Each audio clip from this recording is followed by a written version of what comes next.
ভারতবর্ষকে বেঈমান কুচক্রী ব্রিটিশদের হাত থেকে মুক্ত করে স্বাধীন ভারতে বসবাসের সুযোগ দিয়েছেন। তারই বাহাদুর লক্ষ কোটি দরুদ সালাম বর্ষিত হোক বিশ্বনবী হযরত মুহাম্মদ মুস্তাফা সাল্লাল্লাহু আলাইহি ওয়াসাল্লামের প্রতি। উপস্থিত দেশপ্রেমী শ্রোতাবৃন্দ, শ্রেণী বিশেষ সকলকে জানাই আন্তরিক সালাম ও শুভেচ্ছা। নিশ্চিত আমরা সকলে জানি আজ 15ই আগস্ট স্বাধীনতা দিবস। আজ ভারতবর্ষের ৭৯তম স্বাধীনতা দিবস।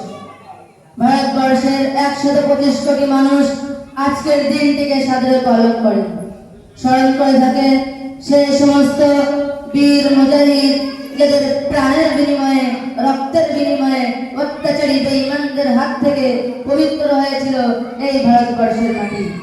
প্রকৃত ইতিহাস তার সাক্ষ্য বহন করে চলেছে যুগ যুগ ধরে। এদেশের মাটিকে স্বাধীন করতে রক্ত দিতে হয়েছিল গান্ধীজির, প্রাণ দিতে হয়েছিল ভগৎ সিংয়ের। এদেশের মাটিকে পবিত্র করতে রক্ত দিতে হয়েছিল মাওলানা মুহাম্মদ আলী ও শওকত আলীকে। এছাড়াও নিজের প্রাণ দিয়ে রক্ষা করেছেন এদেশকে শহীদ আজম আশফাকুল্লাহ খাঁ। এদেশ মুক্তি পেয়েছে জেলখাটা ১ কোটি মুসলমানের আত্মবলিদানে ও ফাঁসি হওয়া ৫০ লক্ষ মুসলমানের প্রাণের বিনিময়ে। প্রিয় বন্ধু, এ মাটি যেমন গান্ধীজির, সুভাষচন্দ্র বসুর দেশের মাটি, ঠিক তেমনি মনে রাখা দরকার এ মাটি মাওলানা মুহাম্মদ আলী, শওকত আলী ও আশফাকুল্লাহর দেশের মাটি। কিন্তু বড় পরিতাপের বিষয়, বুলেটের আঘাতে যাদের এ পৃথিবী থেকে মুছে ফেলা হলো, কেন তাদের কথা মুছে ফেলা হলো আজ ইতিহাসের পাতা থেকে?